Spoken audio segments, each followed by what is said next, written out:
नमस्ते दोस्तों, आज हम बात करेंगे नेपाली इतिहास के बारे में। यह एक ऐसा विषय है जो सदियों की गाथाओं, महान राजाओं और अनगिनत संघर्षों से भरा है, जिसने आज के नेपाल को आकार दिया है। नेपाल का इतिहास केवल एक देश का नहीं, बल्कि विभिन्न संस्कृतियों, जातियों और साम्राज्यों के संगम की कहानी है। आइए इस रोमांचक यात्रा को शुरू करते हैं।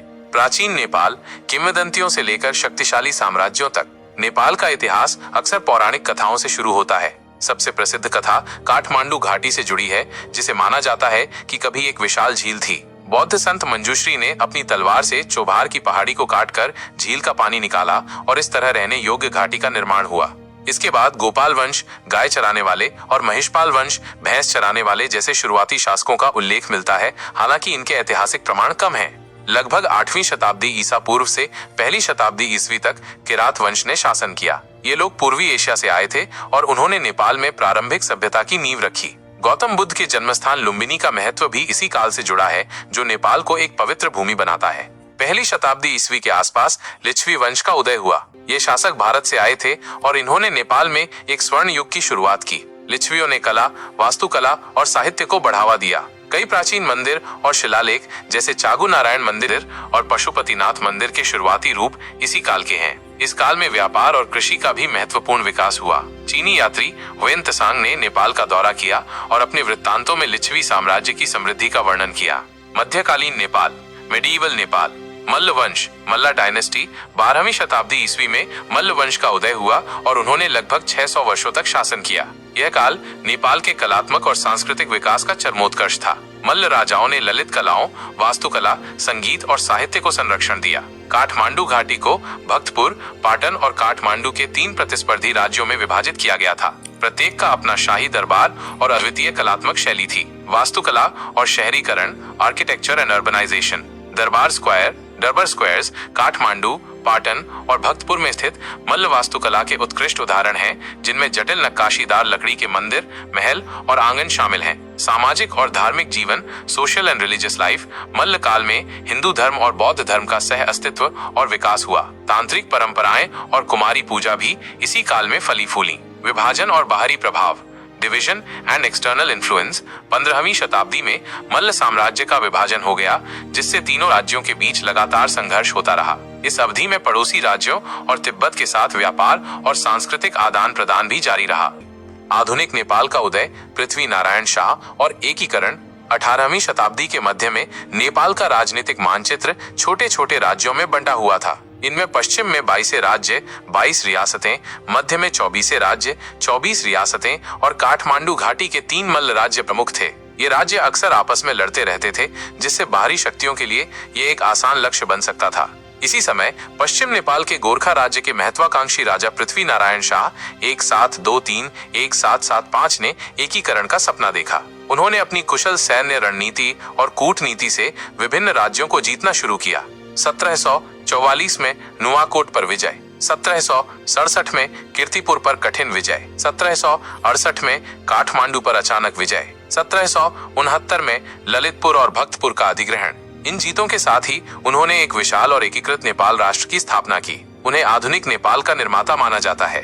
उन्होंने एक शक्तिशाली गोरखाली सेना तैयार की और ब्रिटिश उपनिवेशवाद से अपने देश की स्वतंत्रता सुनिश्चित की।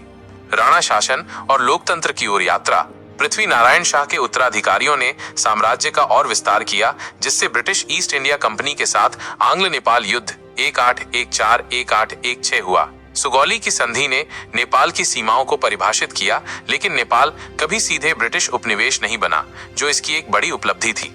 1846 में जंग बहादुर राणा ने कोट नरसंहार के माध्यम से सत्ता पर कब्जा कर लिया और राणा वंश की स्थापना की। उन्होंने प्रधानमंत्री पद को वंशानुगत बना दिया और 1951 तक नेपाल के वास्तविक शासक रहे, जबकि शाह राजा केवल नाम मात्र के प्रमुख थे।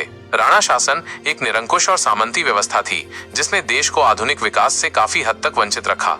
लोकतंत्र, संघर्ष और गणराज्य की स्थापना, भारत की स्वतंत्रता 1947 के बाद नेपाल में लोकतंत्र की मांग बढ़ने लगी। 1951 की क्रांति ने राणा शासन को समाप्त कर दिया और संवैधानिक राजशाही बहाल की गई। अगले दशकों में नेपाल ने लोकतंत्र के कई प्रयोग देखे, लेकिन राजनीतिक अस्थिरता बनी रही। 1960 में राजा महेंद्र ने संसदीय लोकतंत्र को भंग कर पंचायती व्यवस्था लागू की, जिसमें अंतिम शक्ति राजा के पास थी। 1990 में पहला जन आंदोलन, जिसके परिणाम स्वरूप राजा बीरेंद्र ने बहुदलीय लोकतंत्र बहाल किया। हालांकि इसके बाद 1996 में माओवादी विद्रोह शुरू हो गया, जिसमें राजशाही के खिलाफ सशस्त्र संघर्ष हुआ। यह विद्रोह 1 दशक से अधिक चला और इसमें हजारों लोग मारे गए। 2001 का शाही नरसंहार, जिसमें राजा बीरेंद्र और उनके परिवार के अधिकांश सदस्यों की दुखद हत्या हुई, ने देश को झकझोर दिया। नए राजा ज्ञानेंद्र ने पूर्ण शाही शासन फिर से स्थापित करने का प्रयास किया।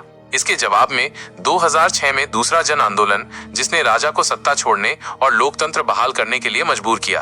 अंततः 2008 में राजशाही को समाप्त कर दिया गया और नेपाल एक संघीय लोकतांत्रिक गणराज्य बन गया। आज का नेपाल एक युवा गणराज्य है जो अपनी चुनौतियों और संभावनाओं के साथ आगे बढ़ रहा है। यह अपनी समृद्ध विरासत, विविध संस्कृति और शानदार हिमालयी परिदृश्य के लिए विश्व भर में जाना जाता है। नेपाल नाम की उत्पत्ति कब हुई, इसके बारे में कोई एक निश्चित ऐतिहासिक तारीख नहीं है, क्योंकि यह शब्द कई सदियों से विभिन्न रूपों में प्रचलित रहा है और इसकी उत्पत्ति को लेकर कई सिद्धांत हैं। हालांकि हम इसके सबसे पहले ज्ञात उपयोगों और लोकप्रिय मान्यताओं के बारे में बात कर सकते हैं। प्रमुख सिद्धांत और प्राचीन उल्लेख। एक ने ऋषि से जुड़ाव, पौराणिक, ये सबसे लोकप्रिय मान्यताओं में से एक है। कहा जाता है कि ने नामक एक ऋषि या मुनि काठमांडू घाटी में तपस्या करते थे और उन्होंने इस क्षेत्र की रक्षा की। उन्हीं के नाम पर इस भूमि को नेपाल कहा जाने लगा, जिसका अर्थ हो सकता है ने द्वारा पाला गया, संरक्षित। यह मान्यता बहुत प्राचीन काल से चली आ रही है और हिंदू पौराणिक कथाओं से जुड़ी है।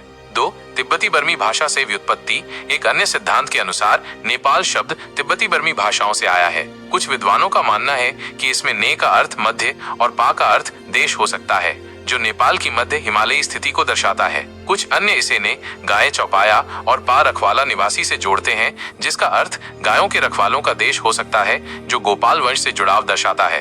3. नेवार समुदाय से संबंध। काठमांडू घाटी के मूल निवासी नेवार समुदाय अपनी भाषा में घाटी को नेपा कहते हैं। कई भाषाविदों का मानना है कि नेपा शब्द से ही नेपाल विकसित हुआ है। यह संबंध नेवार संस्कृति और काठमांडू घाटी के इतिहास की गहराई को दर्शाता है। 4. कौटिल्य के अर्थशास्त्र में उल्लेख। नेपाल शब्द का सबसे पहले ज्ञात साहित्यिक उल्लेखों में से एक कौटिल्य चाणक्य के प्रसिद्ध ग्रंथ अर्थशास्त्र में मिलता है, जो 4वीं शताब्दी ईसा पूर्व का माना जाता है। इसमें नेपाल के कंबल, ऊनी वस्त्र का उल्लेख है, जो दर्शाता है कि उस समय तक नेपाल नाम किसी क्षेत्र विशेष के लिए जाना जाने लगा था। 5. इलाहाबाद स्तंभ शिलालेख में उल्लेख। सम्राट समुद्रगुप्त के इलाहाबाद स्तंभ शिलालेख, जो लगभग 4वीं शताब्दी ईस्वी का है, में भी नेपाल का उल्लेख एक सीमावर्ती राज्य के रूप में मिलता है, जिसने समुद्रगुप्त की अधीनता स्वीकार की थी। यह दर्शाता है कि इस समय तक नेपाल एक स्थापित भौगोलिक इकाई के रूप में पहचाना जाता था। हालांकि नेपाल शब्द की उत्पत्ति की कोई निश्चित वर्ष या तारीख नहीं है।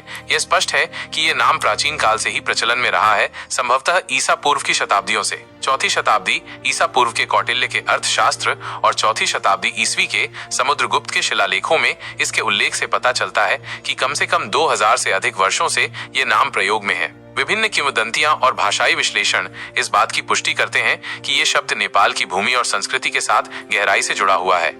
अगर आपको ये जानकारी अच्छी लगी हो तो वीडियो को लाइक और चैनल को सब्सक्राइब करना न भूलें। हम जल्द ही और भी रोमांचक विषयों पर बात करेंगे। धन्यवाद।